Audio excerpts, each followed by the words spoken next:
Today we're going to talk about cleaning up shop, dealing with dust in a wood workshop environment using SOLIDWORKS flow simulation. My name is Marcus Brown. I'm an applications engineer for MLC CAD Systems. I live in Stillwater, Oklahoma. I've been doing this for over 10 years as far as being an applications engineer. And one of the things that I love doing is woodworking. And what I've started doing is on my land, I've started cutting trees down, slabbing them. I've now bought a larger sawmill with my dad, and we're taking this lumber and we're turning it into all kinds of different furniture. And my latest project is this speaker that we've got here. And in fact, let me turn on my webcam here. I've got this speaker, and it's kind of got this really cool curvature. But obviously, wood doesn't come out curved like that. So in order to build that, we started with this ugly kind of conglomeration of wood, and then we sanded the tar out of it to get it down to this nice, finished, smooth shape. And the design is actually one that we did not only with wood, we also did 3D printing. So there you can see some clear acrylic and some onyx carbon fiber speakers. And kind of all did that together as a launch event. So if you came to some of our What's New launch events this year, you've probably already seen this speaker. But what I want to do today is kind of expand upon a specific topic, which is analysis. And when a physical analysis or physical simulation or testing is required, when virtual testing is required, and when both together is going to be your best solution. We're going to then go through a full simulation tutorial. For those of you that saw the project video that came along with this, you probably know a lot of the background, but I'll recap it a little bit. We'll validate a little bit physically with some imagery or some video. And then we're going to talk about kind of some compelling visual outputs and really making the case using simulation results. The first thing I want to talk about is hardware plus software together. So I found this really cool video where they did a wind tunnel test, and they took from Mach 0.6 to Mach 1 in a wind tunnel and used some photography to view the density of the air as it went through the progression. Now I did that same progression in flow simulation, and it was so cool to see what they look like relative to each other. And each one has different assumptions and limitations, but looking at them side by side, not only did it give me confidence that the two were going to correlate well and that the results were accurate, it also really helped me to sort of get additional information beyond what I could from a physical test. So this is Mach number on the top, pressure on the bottom. Both of those are things you cannot directly measure in a wind tunnel without messing it up. It also goes to Mach 1.7, which is something that wind tunnels probably are going to have a really hard time doing, and then also maintain some kind of measurement along with it. So you can see in a lot of cases it's pretty obvious when analysis software can help, but it's not always clear for every other application when it's useful. Some considerations to decide on when one is better than the other. And by the way, I'm not trying to advocate that one is always better than the other. You really have to understand the cost for your specific situation. How much is it going to cost to set up, right? Both the analysis and the physical test apparatus. Is there going to be any major special hardware? Can you physically test in the range of performance that this thing is going to see, such as rocketry or things that are going to go into extreme environments? You may not be able to replicate that. What's the accuracy of measurement, both in terms of the accuracy of measuring a simplified simulation in virtual, or the accuracy of measuring something that's large, maybe that's prone to the atmospheric conditions causing the accuracy to be off? What types of measurements can you get? Pressure or density might be about all you can get from a physical test, whereas you can measure much more and in much more areas using virtual studies. Lead time is also one that you want to keep an eye on. A lot of times analysis is going to really do a nice job there, unless the solve times are just exorbitant. A physical test where you can sit there and dial the knob, if you've got the equipment, maybe your better bet. The ability to iterate your design without having to rebuild the design. So if you say, well, what if we did this, or what if we did that? You can quickly iterate and try different scenarios in software for very little cost. The visibility of the full behavior, if you've got pipe going through or a flow going through a pipe, you can't see it, but in virtual analysis you can. Is the design and the test applicable to the design and application in the real world? You make assumptions when you do physical tests in a lab and when you run software. So you got to make sure that those actually apply to the real design that you're doing. How much confidence do you have in your design and your results? If the test has been done for years and years and continuing to do that test is easy and you're confident in that result, that's great. If you're not comfortable with flow simulation, that's something you'll want to work on before you start making decisions based on it. And we'll talk a little bit about that today, kind of correlating the result confidence. Safety, if you're going to blow something up, or if you're going to send a rocket in the air over a populated area, you really need to have your ducks in a row. And then you got kind of the complexity and sophistication aspect of it in terms of how complicated not only are all the parts, but the interaction of those parts and the number of points of possible failure. So I like to graph things. I like to kind of visually see things on a scale. So I'm going to use design complexity versus cost as what I want to kind of look at today. So one of the things we did recently is we built this nice keychain that is a bottle opener. Uses a nickel that's embedded in the onyx material that allows you to open up a bottle. It's really slick, but it's so stupid simple that we didn't analyze it because you could just print one off until you get it right and call it good. Whereas on the other end of the spectrum, you've got, the Falcon 9 heavy launch vehicle. The very first one they launched managed to take a car into space. I think it's heading towards Mars now. But you can't do that just sort of saying, well, let's just try it and see what happens. Because what you end up with is kind of a range of potential costs to design and build something. So in the most simplest examples, it's never free to prototype. But if it's a really simple design, you might be able to just kind of mock it up, try it, and if it works, you're good to go. So that's kind of on a simple design. A lot of times people say, I don't need analysis. This is going to be so cheap to build. And worst case scenario, I build a couple of them and eventually I get it done. But as the design becomes more complex and the number of points of failure go up, the need for analysis goes up too. And you actually see the graph over here for the worst case scenario does end up kind of going off the top of the charts. That's when you start putting people's lives in danger. And you're going to, for a given design complexity, you're going to see a range of values that you're likely to hit. You're probably going to be at the low end if everything goes well, but if everything goes really bad, this could get really expensive. That range of values, that range of parameters, you understand them inherently, right? How long does it take to design? And if you use analysis, can you make that go faster?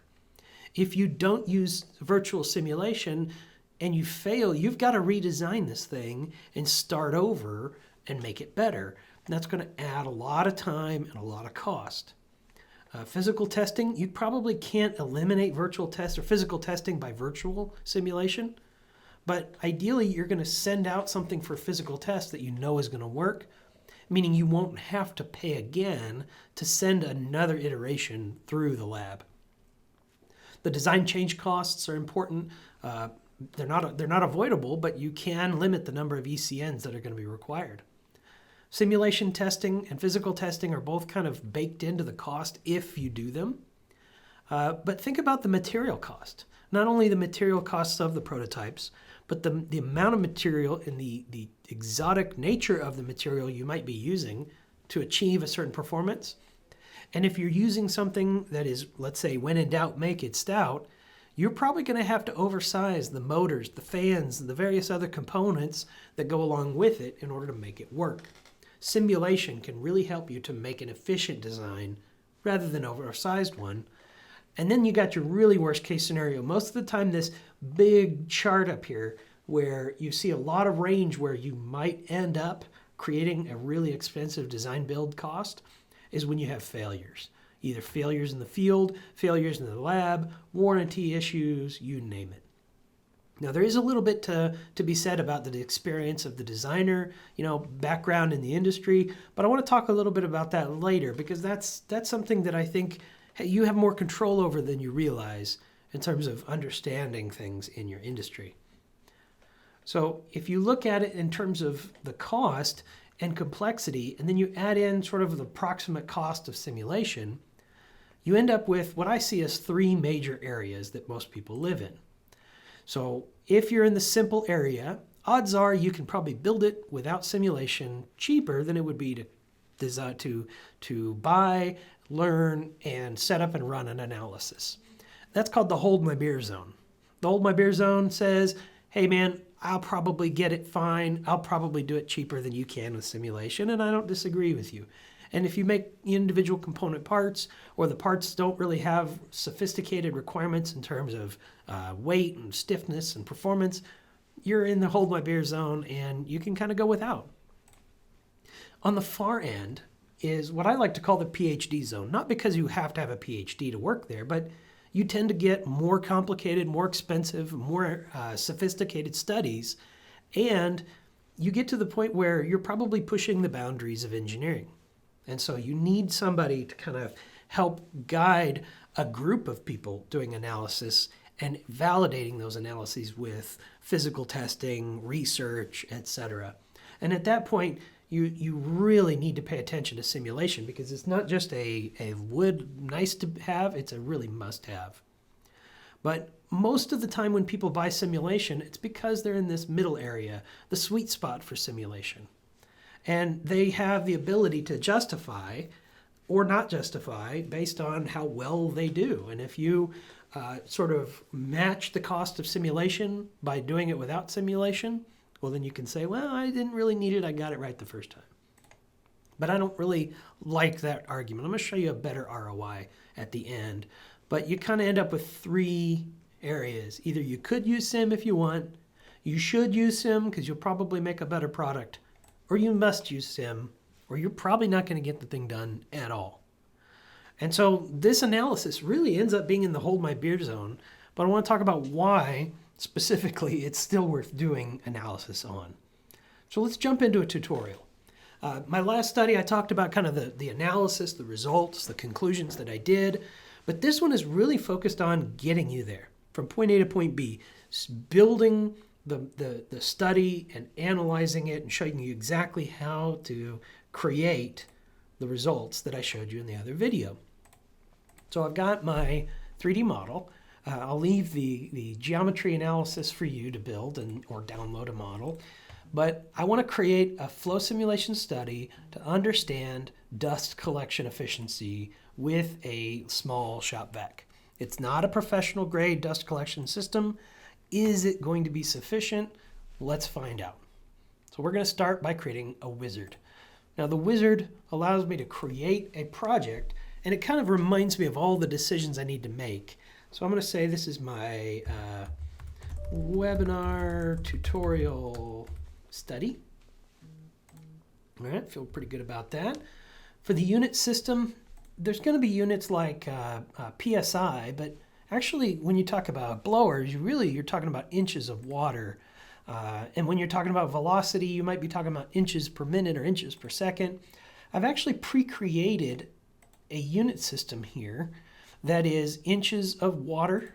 Let's see, inches of water for the pressure, inches per minute of velocity because of just it was easier that way.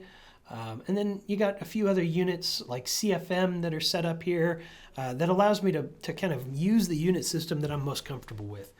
One of the things I recommend you don't do is suffer through manual conversions. It's a great way to lose a real connection, a visceral connection to your numbers, and to mess something up by sort of multiplying where you should have divided. This is an external study because I don't care about where the air goes. I just want to see if the dust is being captured or not. I don't care about a lot of these other phenomenons, but I will go ahead and turn gravity on. Normally you only need gravity when you have buoyancy, but because we're going to do a dust collection system later, this will help us kind of just speed that up. For the gas, it's all air, right? Really simple. Most of this is pretty straightforward. I'm going to leave the roughness alone right now. I will be adding roughness for the sandpaper later. And then ambient temperature and pressure, we'll leave all that alone as well and just kind of finish it out. So here is my flow simulation study tree over here on the left and my domain on the right. Now, the domain usually chooses size based on the settings you used. This thinks that I'm doing like a, I don't know, a test in a wind tunnel for this thing, and it's not that big. I don't care about the air sort of going around it like I would an airfoil. I just care about the immediate vicinity that I want to understand. So the computational domain, the first thing you want to do is make it a reasonable size for what you're studying. If you make it too small or too big, you're either going to have trouble seeing accurate results, or you're going to have inaccurate data because you didn't really account for all the surrounding areas. So at this point, I've got my domain. I'm going to hide it just so it's a little clearer. And now I got to start telling it what I know. So what exactly do I know? Well, I know that, for example, the motor is running at 3,450 RPM. And from that, I can understand that the speed of the linear speed of the belt on the top is 27,096 inches per minute. That is going to be calculated as a moving wall. And that moving wall is going to be given a roughness value based on the grit. So in each of these scenarios, you're usually pulling data either off of the equipment that you're using, or you're cross-referencing the data from the sandpaper you're using, like the grit. And I do a Google search that says, what is the surface roughness measurement for sandpaper grit? And so I got 60 grit, for example, is pretty close to what I was using. And that gives us a roughness value of about 87 micro inches. So that's what I'm going to use when I set up my boundary conditions. So we'll start out by saying, okay, let's insert a boundary condition. And the first one I'll set up is this wall right here. And I want it to be a wall that is moving. So we'll turn on wall motion, set the direction of the wall motion in the Z direction. I was pulling back towards the back. And the speed that we saw earlier, we decided was 27,096 inches per minute. And the roughness is 87 micro inches. Now this is not easy or not difficult to set up. It's easy to mess up because you might get the direction wrong. You may have, put it in the wrong field, but really what we're doing is we're just finding data from available resources and converting it into the types of data in the types of units that the system wants. Now that wall is set up. I have to create another one for the bottom because it's going in a different direction, but you can actually say copy to another project, in which case it actually just copies it to this project. You can copy any boundary condition or any result plot you want, and it just really saves a lot of time. In this case, because the orientation flipped, it actually changed the direction, and I'm perfect. Everything's exactly what I want it to be. Next, I'll go ahead and copy it once more, and this one's going to be a rotation, not a linear. So let me get rid of that one and grab this face instead.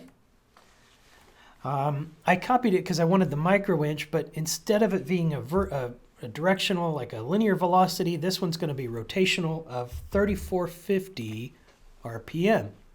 But where's my arrow?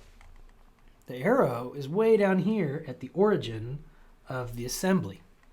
And so I need to adjust the coordinate system to be close to the actual piece. Now that coordinate system, you do have to build it from reference geometry and put it in the system. So you'll find with simulation, you do have to create a few more, planes, axes, coordinate systems than what you're used to using in just plain CAD, but they're pretty straightforward to build. Just grab that point. 3450 is actually going to be minus, right, using the right-hand rule. And then I'll copy that again and just move it over to this other side and use a different coordinate system, but it's still going to be a negative value. And now we've got that all taken care of. The only other phenomenon that we have to capture in this design is the shop vac, this fan. Now, when you go and you sort of start looking for the airflow of the fan, I don't want to just put in, like for instance, the max airflow CFM, because I know there's going to be a pressure drop. And that pressure drop is going to follow a fan curve, and that's going to sort of automatically account for the change or the drop in flow rate based on whatever is attached. So I want this to be a fan with a fan curve so it adjusts. If you can find a fan curve you're looking for, that's fantastic. And a lot of designs, a lot of blowers that you can buy, a lot of pre-built fans you can buy, they will come from the manufacturer with a fan curve. Here's a link for a web plot digitizer that I highly recommend. If you do end up with an image, it allows you to come in and set your scale and then go click, click, click, and it creates data points on the curve visually, which then can be converted into table data that is applicable for flow simulation for the engineering database. But I've already taken some relevant sort of similar products. I saw that the stall pressure is 50 inches of water. The free flow airflow is 120 CFM. And so I've already gone through here and created a fan user-defined. So this is an external outlet fan. Outlet means it's leaving my domain, my environment, and going into the shop vac. We're going to pick the face right here on the shop vac. Notice I don't care what's going on inside the shop vac. I'm considering that to be out of my concern. And I'll go ahead and pick up this 4 horsepower shop vac that I created. And by the way, if you get to this point, you don't have that ready, just go in here and click Create and Edit. You can actually jump into the material or the engineering database and go and specify the fan curve. Either type in the data yourself or modify it slightly to get it all where you want it to go. But we're ready to roll. This is good. 4 horsepower external shop vac. And that's all you have to do to set up. There's only really 2 things going on here. Now, the only other thing you might care about would be, for example, you may want to know the pressure and the flow rate at the shop vac, just to kind of compare or keep track of it for reference. So what I usually like to do is just pick the fan, that picks the face of the fan, and then I'm going to come in and create a surface goal. This surface goal allows me to quickly access measurements like static pressure or volume flow rate, but it also allows the software to make sure that those values have reached full convergence before it stops solving. That's one of the really cool things about flow simulation. I don't think I've seen that anywhere else, is a goals-based convergence. I'm also going to do an equation goal, and the equation goal is for the pressure drop total of the system. And to do that, what I want to do is get the global parameter. So I'll say add parameter, general settings, initial pressure. And that initial pressure is going to be minus the pressure that is at the shop vac. So the difference between those is the pressure drop in this hose/sander. So I'm going to call this pressure drop, and it just saves me the hassle of doing a little bit of subtraction later, so I can quickly and directly measure that value as we go. Now, believe it or not, that's it. That's my full setup. I do want to, just for the purpose of this study, I do want to go ahead and increase the mesh density, but that's something that I'll show you a little bit about when we look at the results.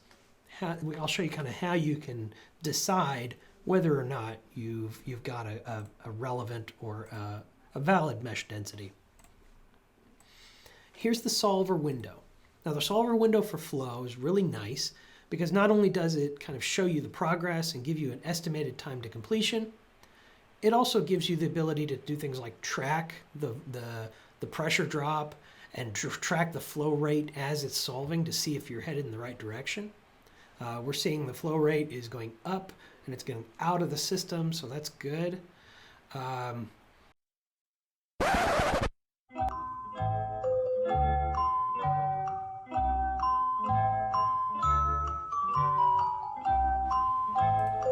did it again. My CFM was actually like 0.9. It should have been 120. I had a lid in here. I need to turn that lid off. So that lid is just there for measuring pressure drop at the end of the hose. And you can either get rid of it and suppress it, or you can come in and just do the component control and just turn that lid off. And then air will flow through it. I'm going to hide it as well, but now the air will flow through it and we'll start again. So I saw the CFM going up, but it was not going up to close to 120. It was going up to, let's say, 0.9, which means we're basically not getting any airflow at all. That's because I had the thing capped. That did not require a full solve for me to figure that out. All right, now our CFM's much higher, up in the 50 and rising range. So we're expecting it to get to close to 100. The pressure drop is dropping as we're kind of reaching convergence on this. I can also create visual graphs. So if I look at the right plane of the belt sander, and I say I want to look at the velocity, I can actually get kind of a preview of the airflow. And obviously the velocity in the hose is much higher than it is out here. It is possible for you to adjust that range of values so that you can get kind of a little bit more visibility. Let's say like 300. You can get more visibility into what's going on out here. And we're seeing a lot of airflow around. It's getting blocked by that block, which makes sense. You're seeing some stagnation of the air on top of that. My hand's actually going to be there. So now that I'm looking back at this, maybe I should have included an arm in order to get a little bit better understanding, but I think we're going to call it good. I think it's going to be good enough for what we're trying to ask, which is what's going on with this dust.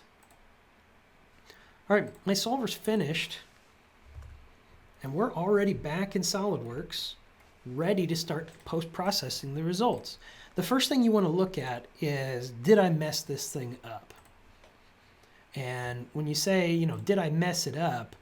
What you're really looking at is, you're saying, is this behavior pretty much accurate? Did I set it up right? Or did I just completely do a horrible, horrible thing? So here's my pressure. Pressure is lower in the hose, higher out in the ambient. That makes sense. If I look at the velocity, we see the velocity is higher here and lower there. That makes sense. Another thing I want to look at is the airflow direction. So we'll turn on vectors. And the air is going the direction I expect it to. Now actually, this is kind of odd. Is this correct? Look at this. You got air follows the direction of the movement of the belt, except this region right down here. And what it looks like is happening is the air, the suction from the shop vac is so much, is so great that it's overcoming the dust up to this point. Now what's cool is, if you were to look at this and choose like a more powerful suction, you might find that this point at which the airflow splits would be either moved out further or moved back. And I'll bet you at a certain point, it moved back to the point where you get here and eventually you start to sort of lose containment on your suction. So it's kind of interesting. You know, you can spend a ton of time going through here and looking at the results, but what I really want to look at is the particles, the dust. And to do that, we're going to do a particle study. Particle studies run after the rest. So I've already run my full airflow. The air is now moving fully. Then you start sort of throwing particles into the wind to see what happens. So my particle study is here under my results, and I'll do a quick wizard. So we'll call this wood dust. Now, where are we bringing the wood in? We have to sort of inject or throw the wood from somewhere, and I feel like this is the perfect place for it because the dust is going to be shooting out the back of this block. We'll leave it at 20 points. It's just going to drop 20 individual pieces of dust and see where they all go. 20 is plenty without becoming excessive for the software or for the computer to analyze. And if I come in here and I say I want to do solids, and I want to do building material, timber, oak material, I can put in oak injections of this particle, but I got to know what size it is because the air is going to push it, and then aerodynamically it's going to push that particle. By choosing the material, we're choosing the density, but this is going to determine how gravity is impacting it and how the air is impacting it. So going back to my Google search, I was able to find a few different areas or two different ranges of values. And these are in microns. I need to go change my units again, so I'm staying in my comfortable units. But when you breathe, there's one on the right here was a study that I found that talks about breathing. And your body can filter out certain sizes of particles. But once they get small enough, they'll go through even your nasal passages in your mouth, and they'll make it all the way into your lungs where it can do damage. So anything in the 1 micron to 10 micron range can definitely be inhaled and make it into your lungs. And then if you start talking about sort of particles of sawdust that they collect on the ground that they make a mess with and they screen it, you'll see it starts from about 100 microns or 0.1 millimeters all the way up to about 6. So I want to do a full range of those particles in order to really understand what's going on. So we'll back up. Take your time with this. Don't try to rush it in terms of length. So we'll say millimeter for length. We'll do our injection. We'll say this is wood dust. Coming in this face, we're going to do 0.0001 because we're talking about 1 micron is 1,000th of a millimeter. So 1 micron of solid oak, and that's the smallest particle we want. But that's not the only particle size we want to study. So I'm going to say more injections, and we'll kind of repeat that process until we get them all. So I said 0.1, let's jump to the other end and say 0.01, that's 10 microns. That's kind of the largest particle you might inhale. Nope, 0.01. And we'll do it again. Then we'll do 0.1, which is kind of the smallest particle that would really settle in dust, settle in kind of sawdust collection. And then we'll do 6 millimeters. 6 millimeters is a big particle. All right, so that is our last injection. So I'll go ahead and click Next now. Gravity's already turned on, and I don't need to calculate accretion or erosion in this case, although they are available to kind of measure where the erosion might take place if you're worried about where things settle in your system. When it hits a wall, it's got to reflect. We don't want it absorbing. That would be perfect for like mist, but we're talking about particles bouncing off the walls. And it's going to create both visual trajectories and statistics so that we can calculate. So let's run this bad boy and let's see what happens. Now I have a good idea, or at least I think I have a good idea of what's going to happen. But let's find out. Let me show the injections. Notice it ran pretty quickly. So there's my injections. this is showing velocity. Be very careful about what you see and how you present the data, because velocity is not a very useful parameter for this.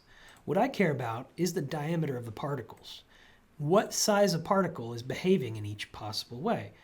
So for example, the red is going to be the tiniest particles, or no, the biggest, the big like chunks, and then the blue is the very tiny dust, the fine dust that might be coming in. And it looks like we're losing a few particles out of the system. So let's actually animate this. Hit play. And we can isolate each one if we need to. But it looks like, and I'll actually hide the geometry. Sorry about the rotation here, but I'll hide that geometry, and you see we got most everything is getting captured. The ones that aren't captured, let's see if we can figure out why they're not capturing it. Are they bouncing? Are they just kind of jumping out? It looks like maybe, and when I did this previously, okay, here we go. Looks like we're seeing some recirculation. Let me make this guy a little bit different. So with the appearance, you can actually change it to arrows or spheres, or you can change kind of the spacing between each one. And so it looks like this one is coming in and bouncing. I'm gonna change it back to arrows. And it takes a little bit of time to get everything looking just exactly the way you like it. And I'm gonna hide these so I can get a little bit closer look at that. And if you really need to, you can increase the number of injections. But it looks like most of these particles are coming in and they're kind of bouncing around on this deal. So you can see, you guys looking at that? It kind of bounces around on the top of that rough sandpaper finish.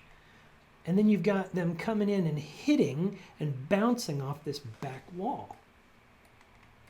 Because they're heavy, they're not able to get sucked down directly as well. And so some of them are coming in and bouncing off the back, and then you can kind of see some of them are coming back and sort of bouncing off that way and going all kinds of different directions. So these are the big pieces. These are the big chunks that are going all over the place. If we look at the next smallest size, this is the size that is the least likely, or the smallest size you're likely to get settling down in a pile. And that looks like it captured everything that really well. Look at this too. This is kind of interesting because this side circular sander is over here and kind of blocks the airflow. You're getting a little bit of airflow coming in from the left on this direction, which is creating a vortex inside here. Now there's nothing in here that would create a vortex. It's out here, the airflow out here, that's causing that vortex to take place and kind of curve over to the side. So pretty interesting behavior. If I look at the largest particle that's likely to be inhaled, that one is taking a tighter spiral. It's following the airflow more. And then the last one basically looks like the first one.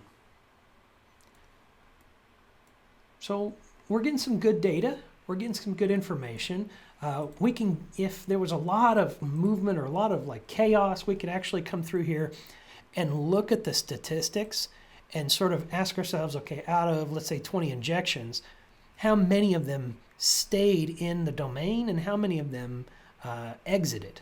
And I do that a lot when I'm looking for sort of understanding where things ended up or what percentage of the dust I'm collecting.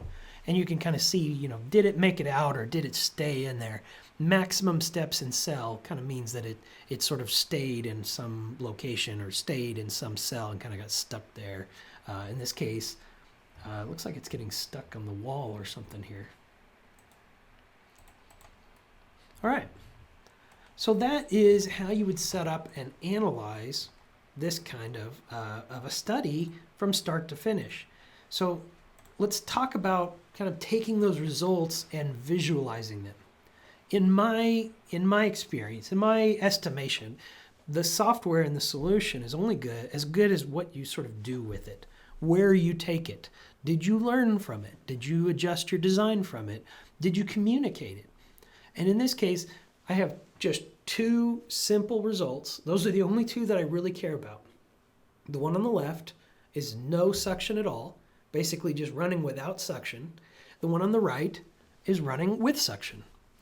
Now, if you're trying to convince, your husband, which is what my wife is currently doing, you're trying to convince your husband that he needs to start wearing a dust mask because every time he comes in from the shop, he's coughing and sneezing, then this is a very compelling thing. And in fact, I convinced myself in the process of doing this that dust was a much larger concern than I even realized. But use these examples and even overlap them as needed to really help visualize what you're doing. So for example, let's say I wanted to hit play all. I could play these results, but then also show that sort of in the context of the overall airflow or anything else I want to do. I can really get a good understanding of the behavior and then illustrate it for other people so that they can follow along and sort of learn what I've learned from this. So there's a lot of almost poetry in what you're able to come up with in terms of visualization of those results. Next, we want to talk about kind of validation of the data. And so this is kind of hard to see, but I've got some video here of me in the workshop. We'll zoom ahead, and there is kind of the airflow with the shop vac turned on. Now, what I want to show you is, and I'll play this a few times, the majority of the dust does exactly what we saw. It kind of curves down and slides down in. But if you look carefully, you'll see particles getting bounced around and flying out all over the place. Now, what's cool is, now that I know this a little bit better, now that I know a little bit more about what's going on, I don't care about that. I know that the particles that are getting tossed out are large particles. They're not particles that are going to be dangerous to my health. They're not going to be respirable particles. So it really does help you not only to sort of validate the example, but the interplay between what you visually see in the real world and what you see in the virtual world. They help each other out, and they make an even deeper understanding than you ever could have by yourself, ever could have without sort of looking at it. So here, yeah, the big stuff flies out, but it's not very much of the big stuff. And the big stuff is not going to be dangerous to me. I've made now some really phenomenal understanding of this dust collection environment. Let's talk a little bit back about kind of this ROI and how I consider an ROI should be handled. This design, should I collect the dust in my shop? That's a hold my beer type analysis, right? You don't need simulation to analyze that.